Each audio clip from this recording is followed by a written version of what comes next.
하나님 말씀은 이사야서 47장 1절에서 15절까지입니다. 이사야서 47장 1절에서 15절까지입니다. 구약 1025페이지 부분입니다.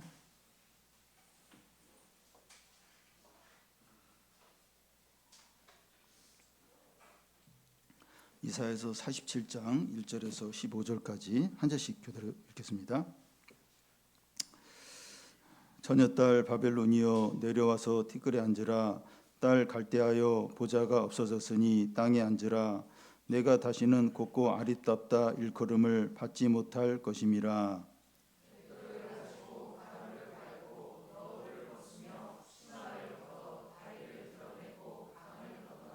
내 속살이 드러나고 내 부끄러운 것이 보일 것이라. 내가 보복하되 사람을 아끼지 아니하리라.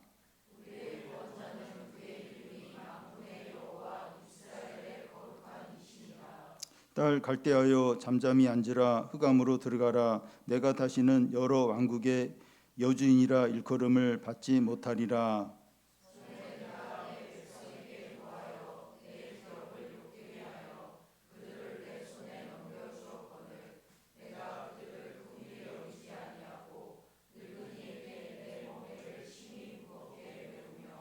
말하기를 내가 영영이 여주인이 되리라 하고 이 일을 내 마음에 두지도 아니하며 그들의 종말도 생각하지 아니하였도다.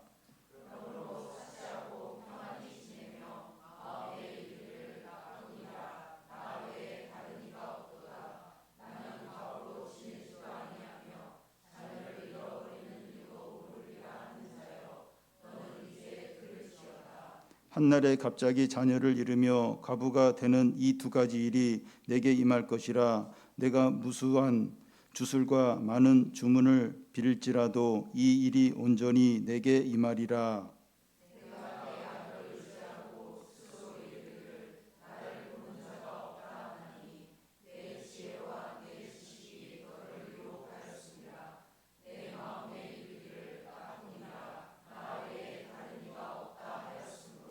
재앙이 내게 임하리라. 그러나 내가 그 근원을 알지 못할 것이며 손해가 내게 이르리라. 그러나 이를 물리칠 능력이 없을 것이며 파멸이 호련히 내게 임하리라. 그러나 내가 알지 못할 것이니라.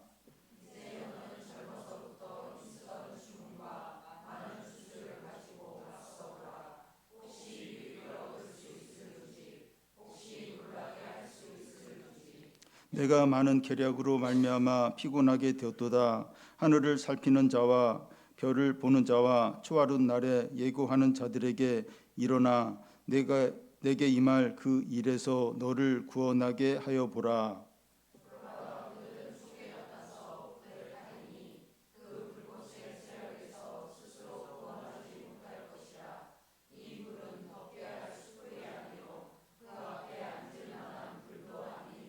같이 읽겠습니다. 내가 같이 힘쓰던 자들이 내게 이같이 되리니 어려서부터 너와 함께 장사하던 자들이 각기 제 길로 흩어지고 너를 구원할 자가 없으리라. 아멘.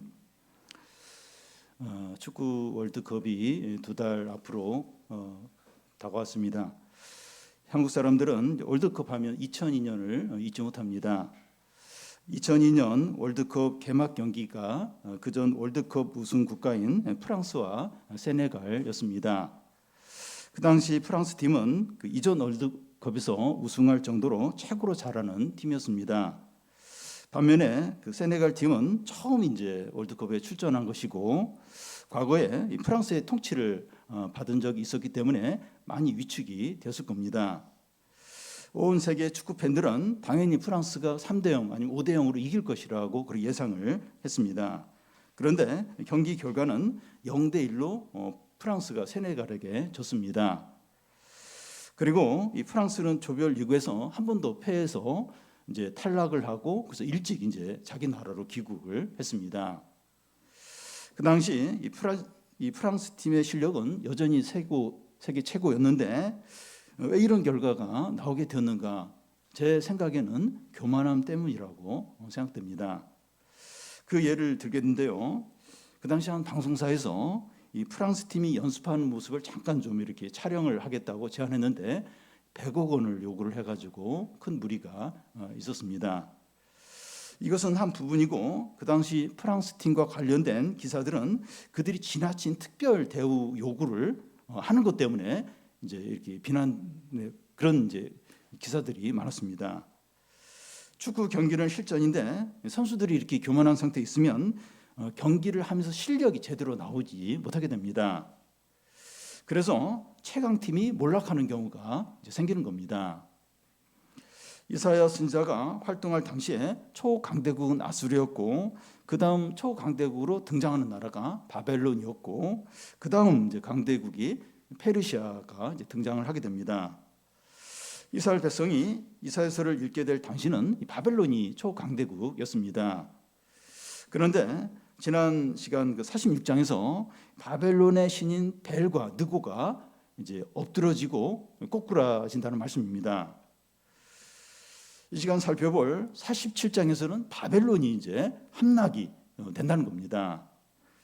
그런데 이 바벨론의 이 몰락만이 아니라 왜 바벨론이 몰락하게 되었는가?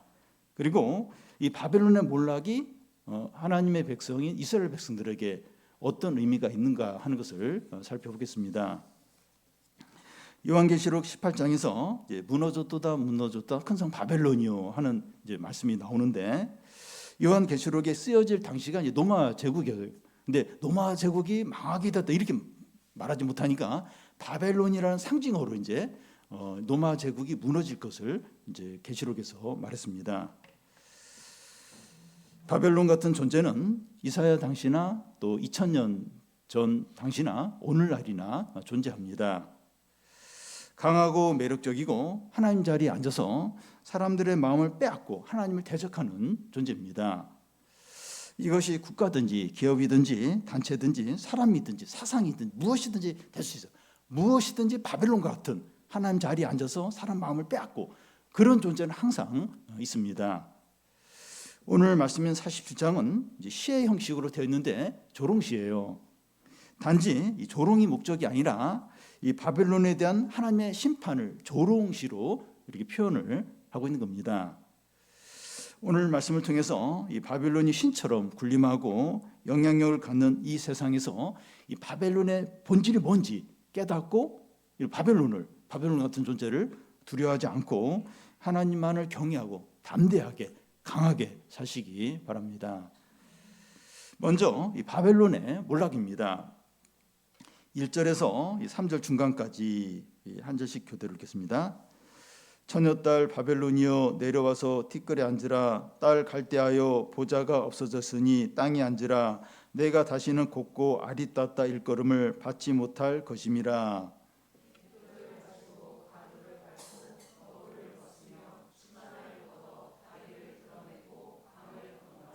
내 속살이 드러나고 내 부끄러운 것이 보일 것이라 하는데, 이 47장을 이제 시라고 했어요. 이 바벨론을 어떻게 표현하는가 하면 처녀딸 그리고 곱고 아리따다고 합니다. 여기 처녀딸은 공주를 말합니다. 고생을 해보지 않고 물을 손에 묻히지도 않고 귀하고 부하게 화려하게 이렇게 산 사람을 가리킵니다. 그런데 처녀딸 바벨론에게 어떤 갑작스러운 일이 생깁니까? 보좌가 없어졌으니 땅에 내려와서 이 티끌을 뒤집어 쓰라는 겁니다. 굴욕을 당하는 거죠. 왕족이 한순간에 종이 되는 겁니다. 맷돌을 가지고 가루를 간다고 하는데, 이 맷돌을 돌리고 가루를 가는 일은 종 중에서 제일 이렇게 낮은 종이 하는 일입니다. 여기 또 너울을 벗으며 치마를 걷으라 하는 것은 귀족들이 두르는 너울이나 긴 치마를 벗어버리라는 거예요. 그리고 농사일 하기 좋은 복장으로 바꿔 입으라는 겁니다. 그러고 나서 다리를 드러내놓고 일을 하라는 겁니다. 내 속살이 드러나고 내 부끄러운 것이 보일 것이라고 하는데, 고대에서 신분이 높은 그 여자일수록 자기의 몸을 비단 옷으로 이렇게 많이 이렇게 이제 가리게 됩니다. 그런데 신분이 낮은 여자일수록 몸의 노출을 많이 하게 되죠. 고대 여성이 자기 몸을 사람들 앞에 이렇게 많이 노출시킬수록 수치스러운 일이 되었습니다. 그런데 처녀딸 바벨론이 이런 큰 수치를 당하게 되었다는 겁니다. 그러면 누가 바벨론에게 이렇게 한다는 거예요? 초강대국인데 누가 바벨론에게 이렇게 수치를 당하게 한다는 겁니까? 3절 중간부터 4절까지를 보면 내가 보복하되 사람을 아끼지 아니하리라. 우리의 구원자는 그 이름 만군의 여호와 이스라엘의 거룩한 이시니라. 내가 보복한다는 거예요. 사람을 아끼지 않는다는 거예요. 긍휼이나 은혜를 전혀 베풀지 않고 아끼지 않고 보복을 하겠다는 겁니다. 여기서 나는이라는데 나는이 누구를 가리킵니까? 우리의 구원자이신데 그 이름은 만군의 여호와 거룩한 이스라엘의 거룩한 분입니다. 이 만군의 여호와란 온 세상을 다스리는 분을 가리키고 이스라엘의 거룩한 분이란 그 불법과 거짓을 용납하지 않는 반드시 심판하시는 하나님을 가리킵니다. 거룩한 만군의 여호와는 심판과 구원을 동시에 행하십니다. 여호와 하나님은 이 페르시아 고레스를 통해서 이 바벨론을 이렇게 망하게 해요. 망하게 하면서 동시에 이스라엘 백성들을 이 페르시아 고레스 왕을 통해서 구원을 해서 예루살렘으로 귀환하게 하십니다. 바벨론의 몰락은 정치적인 이유, 외적으로 보면 정치적인 이유 때문에 이렇게 이루어진 것으로 보이지만 진정한 원인은 만군의 여호와가 보복을 하신 거예요. 아주 인정사정 없이 보복을 하신 겁니다. 동시에 이스라엘이 포로에서 구원받아서 예루살렘으로 귀환하게 되는데 뭐 어떤 나라나 어떤 환경이 갑자기 변해서가 아니라 하나님이 만군의 하나님이 이스라엘을 건져서 귀환하게 하신 거죠. 그래서 우리는 드러나는 것만 보면 안 돼요. 막 정치적인 이유, 외적인 이것만 보면 안 되고 어느 분이 구원자시고 누가 거룩한 분이고 누가 만군의 여호와인가 그 하나님을 기억을 해야 돼요. 그 하나님을 바라봐야 됩니다.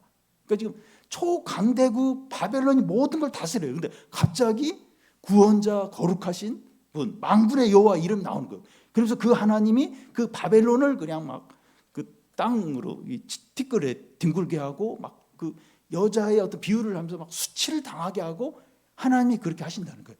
구원자 거룩하신 분 만군의 하나님 그분이 모든 것을 그냥 겉으로 보면 정치적인 이유로 바벨론을 몰락하는데 하나님이 인정사정 없이 보복을 하시기 때문이고 또 이스라엘은 또 이렇게 하나님이 또 건지시고 그 하나님 만군의 하나님 그 하나님을 잊지 말라는 겁니다. 그러면 만군의 여호와가 왜 바벨론을 낮추고 수치를 당하게 합니까? 바벨론이 강대국이 때문만이 아니에요. 강대국이니까 무조건 하나님이 막 이렇게 망하게 강대국 때문에 그런 건 아닙니다. 그 이유를 밝히고 있어요. 6절, 7절 한 절씩 그대로 읽겠습니다. 전에 내가 내 백성에게 노하여 내 기업을 욕되게 하여 그들을 내 손에 넘겨 주었거늘 내가 그들을 궁휼히 여기지 아니하고 늙은이에게 내 멍에를 심히 무겁게 메우며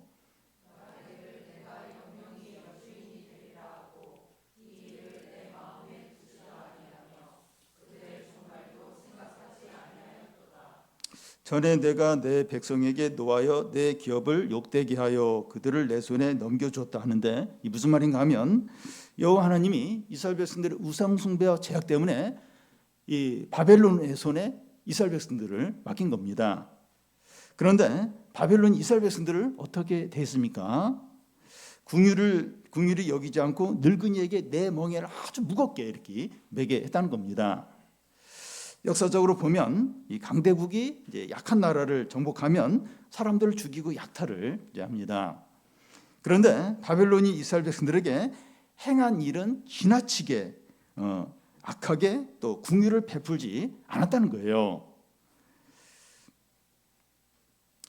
강한 자가 약한 자를 괴롭히거나 높은 자가 낮은 지에 있는 사람들에게 갑질을 하는 경우가 있습니다. 이런 일은 잘못된 일인데 어쩔 수 없이 이런 일이 실제로 일어납니다. 그런데 궁휼 없이 지나치게 괴롭히고 지나치게 갑질을 하는 건 달라요. 특히 하나님의 백성을 궁휼 없이 지나치게 괴롭히고 학대하는 것은 큰 죄가 됩니다. 하나님의 백성인 줄 알면서 괴롭히고 학대한다면 하나님께 큰 죄를 짓는 것이고 하나님께서 반드시 심판을 한다는 겁니다. 바벨론이 이스라엘 백성을 지나치게 학대한 원인을 생각하면 그들이 한 말을 통해서 보면 그 어떤 진정한 원인이 이제 드러납니다. 7절 앞에 보면 내가 영영이 여주인이 되리라 이렇게 하는데 여주인도 시적인 표현이에요. 왕비나 여왕을 이제 의미합니다. 여기 영영이 하는데 자기는 영원히 그 여왕으로 군림을 한다는 겁니다. 바벨론은 권세와 영광을 영원히 누릴 것이기 때문에 아무도 두렵지 않다는 거예요. 하나님도 두렵지 않다는 거예요. 나는 뭐 여왕이다 뭐 이렇게 말할 수 있는데 나는 영원히 여왕으로 군림할 거다.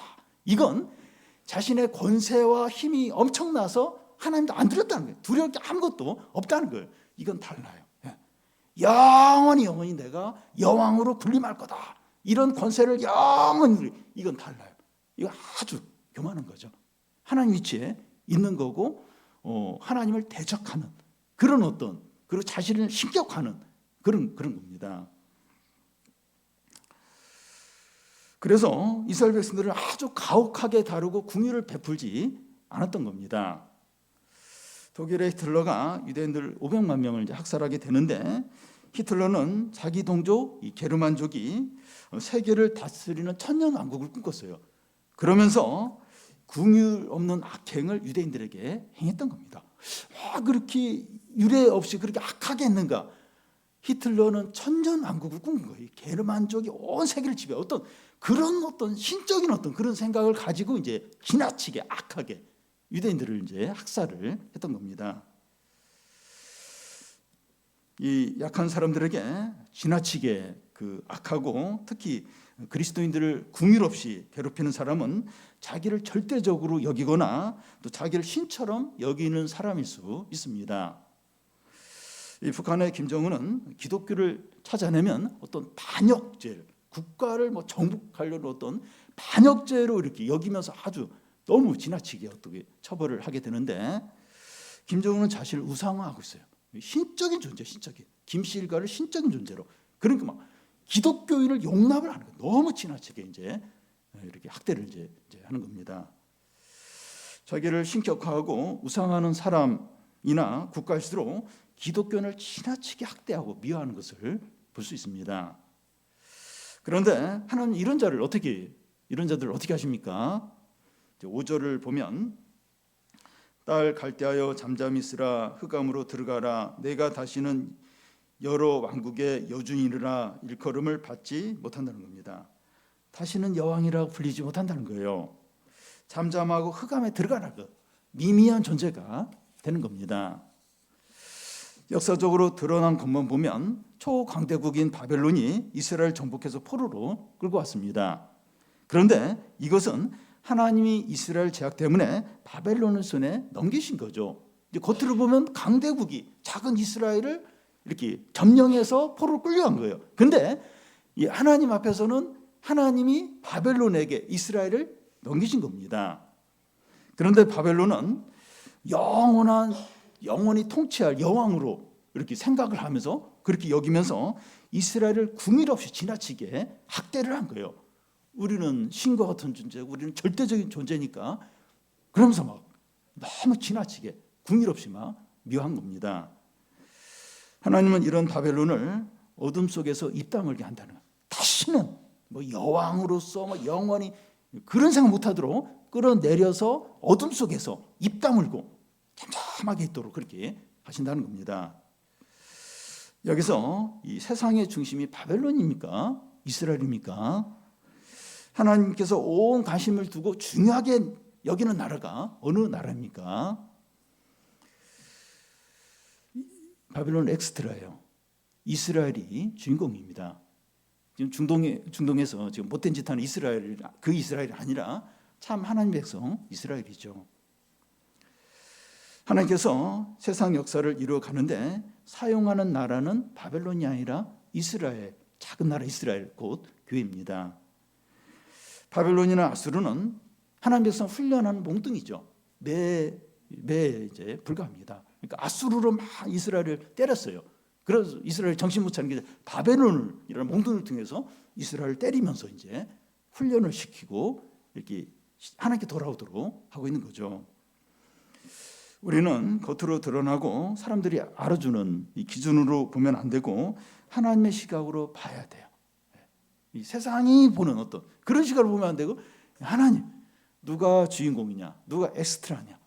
그러니까 바벨론, 그 아수르, 애굽 다 이 이스라엘을 이렇게 훈련시키는 하나님이 사용하는 도구들이죠. 엑스트라들입니다. 숫자가 많지 않고 세상이 알아주지 않고 외적으로 자랑할 것이 없지만 하나님을 경외하고 말씀대로 행하는 교회와 성도들이 얼마나 소중하고 복된지 모릅니다. 세상의 중심은 교회입니다. 교회. 하나님을 경외하는 교회. 그리고 참 이렇게 약한 별볼 없는 신자들, 이런 자들을 통해서 하나님 일을 하세요. 교수 그룹들, 의사 그룹들, 박사 그룹들, 이 사람들을 데리고 막 하나님의 뜻을 이루고 무슨 프로젝트를 뭐 그렇게 안 해. 좀 부족하고 약한 그 믿는, 하나님을 믿는 그 무리들 가지고 하나님이 사람들을 구하고 이 세상을 변화시키고 일을 하시죠. 다음은 이 바벨론의 허세입니다. 8절에서 11절까지 한 절씩 교대 읽겠습니다. 그러므로 사치하고 평안히 지내며 마음에 이르기를 나뿐이라 나 외에 다른 이가 없도다. 나는 갑으로 지내지 아니하며 자녀를 잃어버린 일도 모르리라 하는 자여 너는 이제 들으라.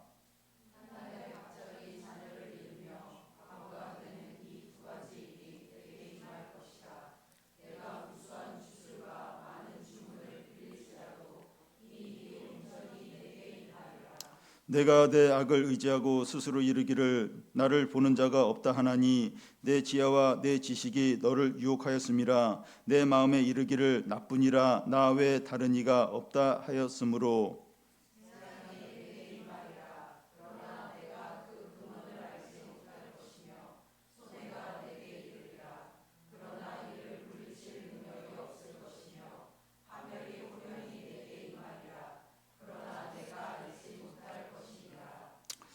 바벨론은 자신에 대해서 8절 10절에서 반복해서 이제 말하는 게 뭔가 하면 나뿐이라 나 외에 다른 이가 없다는 겁니다.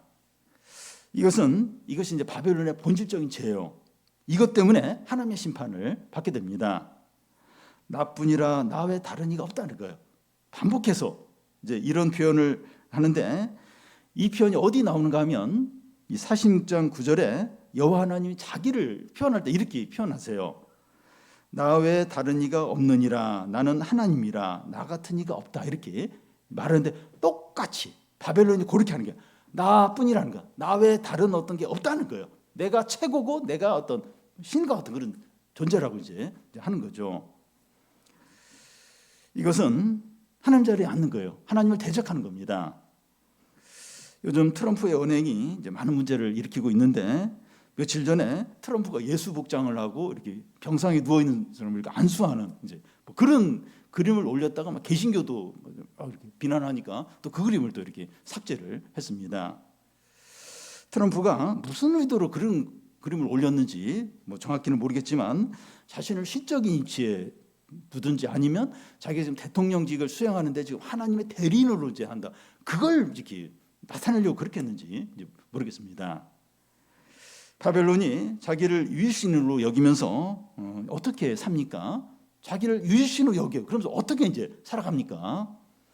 8절 앞에 보면 사치하고 평안히 지낸다고 하는데 여기 사치한다는 것은 유욕에 따라 정욕대로 사는 것을 말하고 편안히 지낸다고 하는 것은 아무것도 겁내지 않고 이제 지내는 것을 말합니다. 그러면서 이제 무슨 말을 또 이제 하는가 하면 자기는 갑으로 지낼 일이 없을 것이고 자녀를 잃어버린 일도 없을 거라는 겁니다. 무슨 말인가 하면 자기에게는 재난이나 사고나 불행이 일체 일어나지 않을 거라는 거예요. 자기는 욕심대로 마음껏 살아도 어려움이 없고 편안히 잘 지낼 거라는 겁니다. 왜냐하면 자기는 권세와 능력이 엄청나게 많은 신과 같은 존재이기 때문이라. 나뿐이라는 거예요. 나와 이렇게 뭐 견을 비교될 그럴 대상이 없다는 거예요. 뭐 실제로 그렇긴 해요. 바벨론이 그래요. 근데 그걸 이제 절대로 신뢰하면서 나에게는 내가 아무리 이렇게 살아도 좋은 일만 생기고 불행이나 사고나 이런 일 일체 일어나지 않는다. 왜냐하면 나는 최고로 강대하고 최고로 부자고 최고의 권력을 가졌기 때문이라고 이제 그렇게 이제 생각을 합니다. 그런데 이런 자들에게 이제 하나님이 어떻게 하십니까?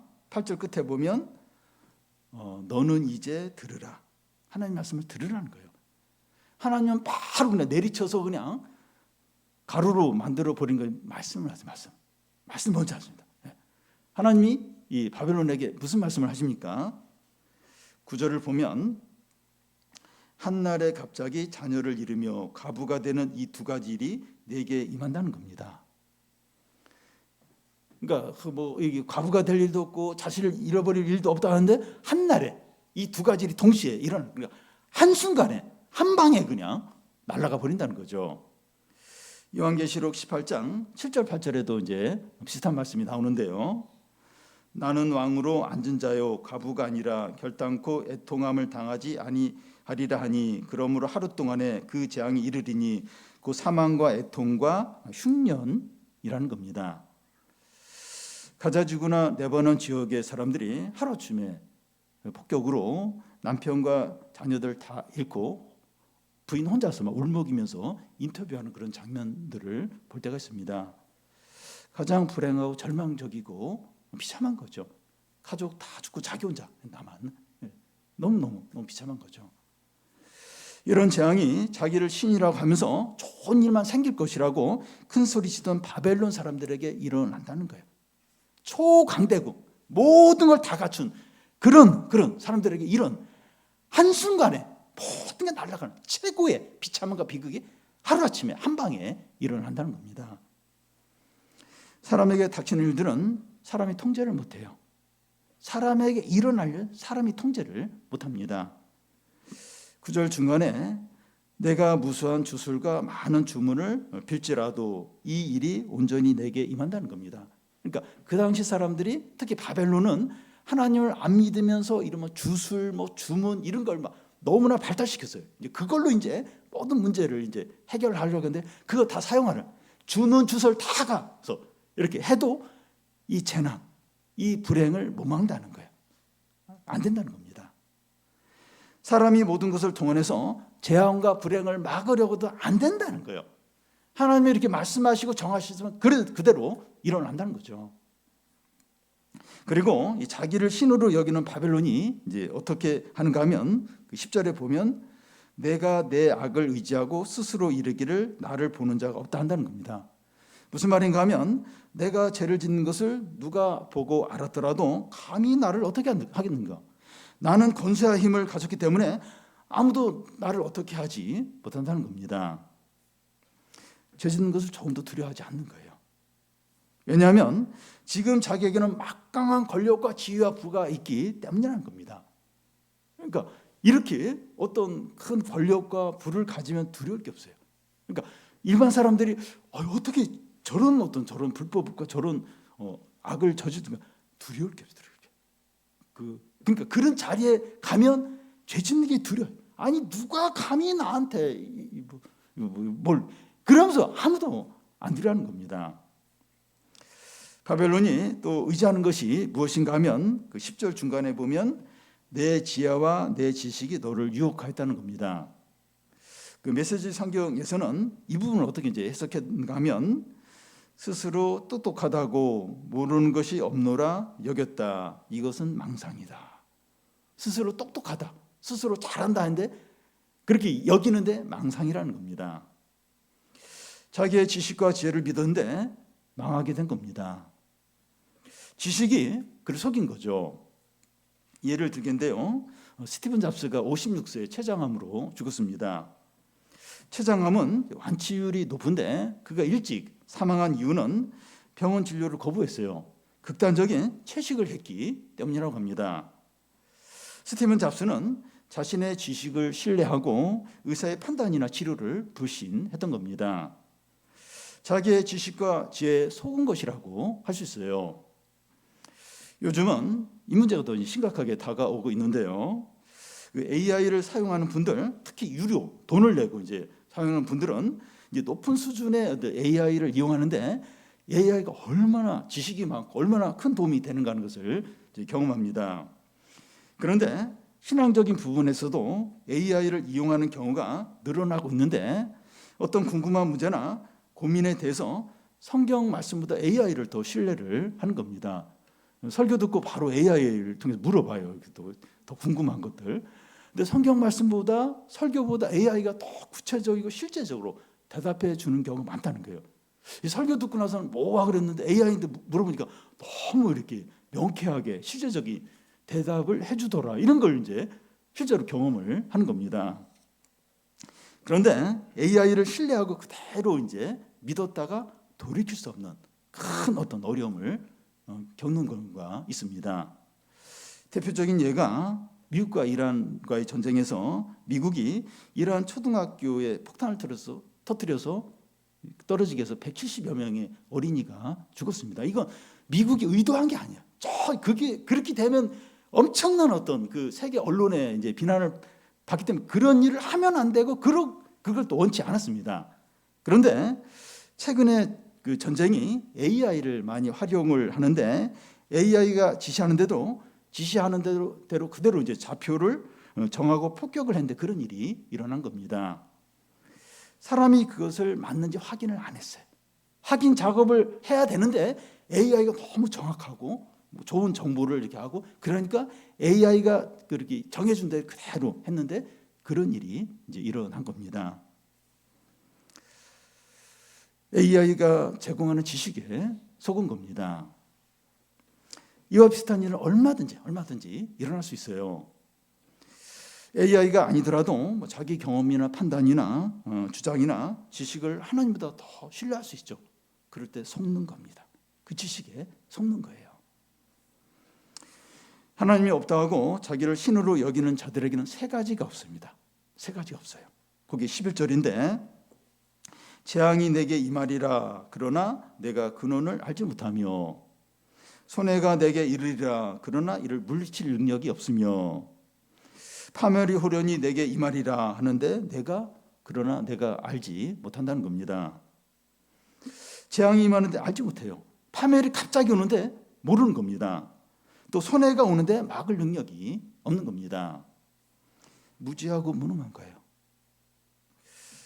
사람은 1초 전에 일어날 일도 알지 못합니다. 만약에 1초 전에 일어난 일을 알면 교통사고가 안 일어나요. 교통사고 다 피할 겁니다. 또한 사람은 자기 머리카락 하나 휘게 하거나 검게 하지 못합니다. 그럴 능력이 없어요. 그런데 우리는 자신을 신으로 여기면서 자신을 하나님과 대등하게 둘 때가 많습니다. 무지해요. 무능해요. 근데 자기를 신하고 대등하게 돼요. 그리고 신보다 더 하나님보다 더 자신을 능력 있게 똑똑하게 여기는 겁니다. 하나님께 의존하지 않고 순종하지 않고 기도를 안 해요. 기도를 해야 되는데 기도를 안 해요. 기도 안 하고 자기 어떤 능력과 자기 어떤 방법을 믿을 때가 얼마나 많은지 모릅니다. 이런 자는 빈곤하게 되고 비참하게 되고 망하게 돼. 망할 수밖에 없어요. 그러니까 앞으로 닥칠 어떤 그거 몰라요. 그 파멸이 다가오는데 몰라요. 그리고 어떤 그 손해가 오는데 그걸 못 막아요. 망할 수밖에 없죠. 비참하게 될 수밖에 없습니다. 사람의 모든 불행과 고통과 멸망의 진정한 원인은 하나님을 떠나서 자기 능력과 소유를 의지해서 살아가려고 하기 때문입니다. 참된 지혜가 뭡니까? 우리 자신이 피조물이고 죄인임을 고백을 하는 거예요. 하나님을 경외하고 의존하고 순종하는 겁니다. 이게 지혜입니다. 내가 피조물이다. 나는 죄인이다. 그래서 하나님을 의지해야 된다. 하나님께 순종해야 돼. 이게 지혜입니다. 이게 지혜예요. 이렇게 하지 않고 내가 얼마나 대단한데, 내가 얼마나 돈이 많은데, 내가 얼마나 똑똑한데, 내가 얼마나 큰 권력인데 이걸 의지하면 이제 망하는 겁니다. 무지하고 무능하게 되는 거예요. 뭐 주술가 뭐 이런 거 다 끄집어 쓰고 막 지식을 의지하고 속아요. 망하게 되는 겁니다. 가장 어리석은 사람은 자기를 한없이 높여요. 교만해요. 그래서 하나님을 무시해. 그리고 이제 다른 것으로 이제 이제 해서 모든 걸 하려고 하는데 제일 어리석고 제일 교만한 사람이 교만해서 어리석은 사람입니다. 마지막으로 이 바벨론의 무기력입니다. 12절에서 15절까지 한 절씩 교도하겠습니다. 이제 너는 젊어서부터 힘쓰던 주문과 많은 주술을 가지고 맞서보라. 혹시 유익을 얻을 수 있을는지, 혹시 놀라게 할 수 있을는지.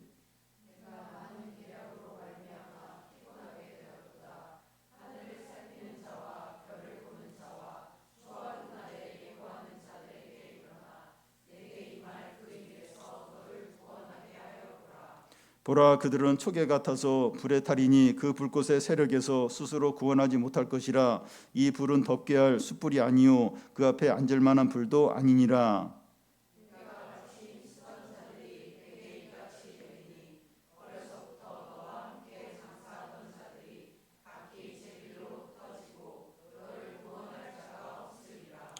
(13절을) 보면 내가 많은 계략으로 말미암아 피곤하게 되었다고 하는데, 이 많은 계략이란 주문과 이렇게 많은 주술을 가리킵니다. 많은 주술이 사람을 피곤하게 만든다는 거예요.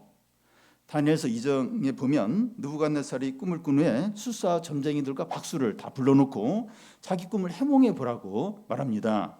그런데 왕이 무슨 꿈을 꿨는지 말해주지 않아요. 그러면서 어떤 꿈을 꿨는지 그것도 알아맞히고 꿈까지 해몽해 보라고 합니다. 그러자 박수들과 주술사들이 왕이시여 꿈 얘기를 하소서. 그러면 우리가 그 꿈을 해석해 주겠나이다. 이렇게 하는데도 끝까지 꿈 얘기를 안 해요. 왕이 왜 이렇게 합니까? 이제 왕이 꿈 얘기를 하면 거기에 막 여러 가지 주술 막 주문 끌어와서 이제 막 해석을 해주는데 그걸 믿을 수 없다는 거예요. 그동안 그런 얘기 듣다 지쳤다는 거예요. 그런 얘기 신뢰를 안 하는 거예요. 그러니까 느부갓네살 왕은 바벨론의 그 대표적인 왕인데, 바벨론에는 그 주술, 주문, 점성술 그걸 학문으로 체계화시켜 놨어요. 그래서 인생의 문제, 세상의 미래를 그걸로 다 이제 해결을 하는데, 느부갓네살 왕 자체가 그걸 안 믿어요. 그걸 안 믿습니다. 그러니까 그걸 듣는 건 피곤할 뿐이라는 거죠. 너희가 젊어서부터 힘써 연구한 많은 주술들을 사용해 보라는 거예요. 하늘을 살피고 별을 열심히 연구해서 점성술을 체계화시켰는데, 그래서 그거 가지고 이제 인생과 세상의 일들을 이제 이렇게 예언을 하는데, 그것을 사용해서 너를 구원해 보라는 거예요. 너를 그 많은 너희 바벨론 너희들 그거 가지고 너희를 한번 구원해 보라고 합니다. 피곤하고 지치게 할 뿐이라는 거예요. 전에 어떤 분과 이제 이야기를 나누는데, 이분은 한때 열심히 신앙생활하다가 회의를 느껴서 자유주의 신학과 불교 서적과 철학책을 열심히 읽은 분입니다. 그는 기독교를 등지고 여기서 나오는 주술과 이제 주문 같은 것을 의지해서 살았어요. 근데 기가 막히게 이렇게 인생의 문제나 누구를 상담해 주는데 기가 막히게 이게 맞는 거예요. 자기 생각대로 탁탁 맞는데 너무나 확신이 들고 너무나 이제 재밌었다는 겁니다. 근데 어느 때부터는 그게 안 맞는 거예요. 전혀 안 맞는 거예요. 그리고 어떤 최악으로 치닫는 거예요. 그리고 너무 이제 불행하고 어둡고 삶이 너무 이제 비참해지는 거예요. 그러니까 한때는 그게 잘 맞아가지고 사람도 상담해주고 자기도 확신 가운데 내가 그동안 기독교 근데 이 기독교 아니고 여기에 진리가 있는. 그래서 그렇게 했는데 이제 어느 순간부터 안 맞는 거예요. 확 막히고 자신 인생도 너무 불행하게 되고 되는 일이 하나도 없고, 그러니까 너무 이제 괴로운 시간을 이제 많이 보낸 겁니다. 이분이 기독교에 외에 이제 다른 데서 진리와 구원을 찾았는데 피곤한 거예요. 못 찾은 거예요. 더 절망에 빠졌던 겁니다. 이분은 다시 이제 기독교로 돌아와서 지금 신앙을 회복하는 그런 과정에 있습니다.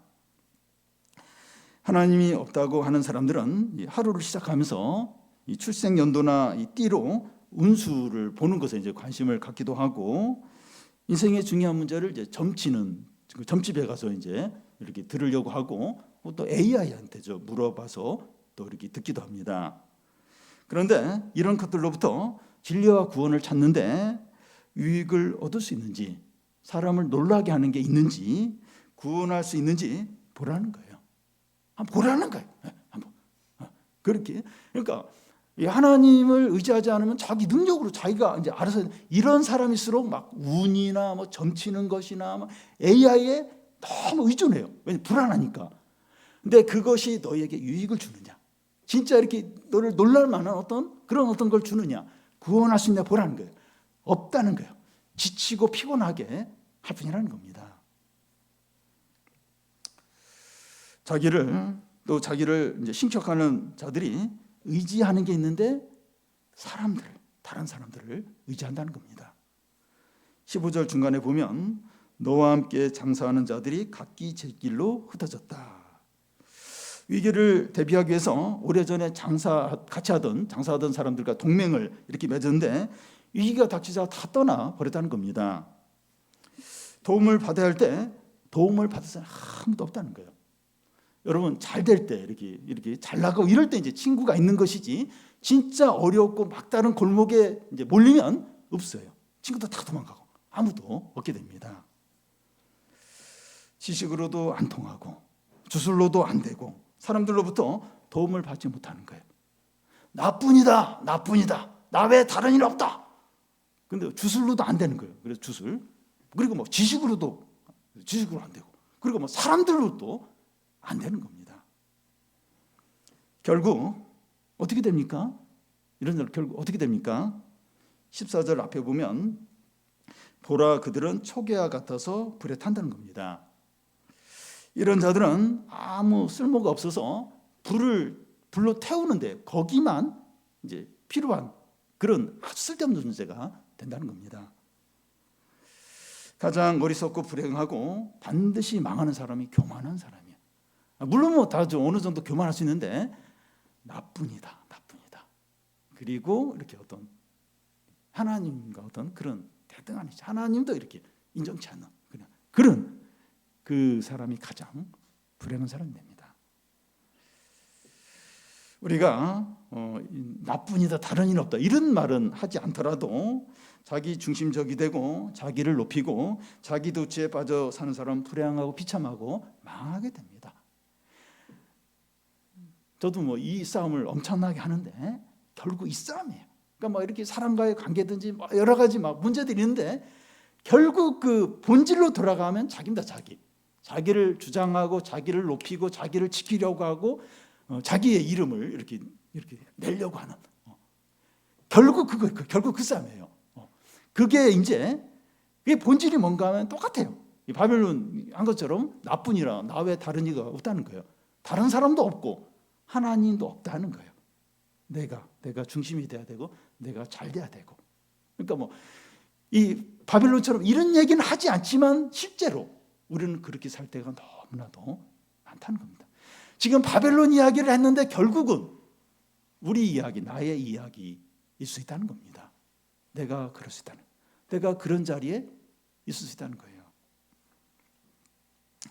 우리는 이런 국가나 기업이나 단체나 사람들을 두려워하거나 부러워하거나 의지하지 않아야 돼요. 그러니까 막 그런 힘 있는 사람, 잘 나가는 사람, 그런 사람들이 많아요. 그런 사람 두려워하거나 이렇게 부러워하지 않고 그런 사람 의지하지 않도록 해야 됩니다. 그리고 우리 자신도 그런 위치에 있지 않도록, 그런 자리에 있지 않도록 자신을 그렇게 여기지 않도록. 이게 이제 망하는 길이에요. 이게 이제 진짜 비참하게 되는 수치를 당하는 길이라는 겁니다. 네, 나는 죄인이고 피조물이고 그래서 하나님 경외하고 하나님 의지하고 하나님 말씀에 순종하고 그렇게 살면 살수록 복된 거예요. 복되고 하나님의 어떤 은혜를 누리게 되고 참 그 사람을 통해서 막 하나님의 어떤 역사들이 아름다운 일들이 일어나게 되는 거죠. 지혜가 무엇입니까? 하나님을 경외하고 온 세상과 모든 것에 대한 하나님의 주권을 인정하고 예수 그리스도가 길과 진리와 생명임을 분명히 하고 그 길로 가는 것이죠. 우리 모두가 이런 지혜로운 자들이 다 되시기 바랍니다.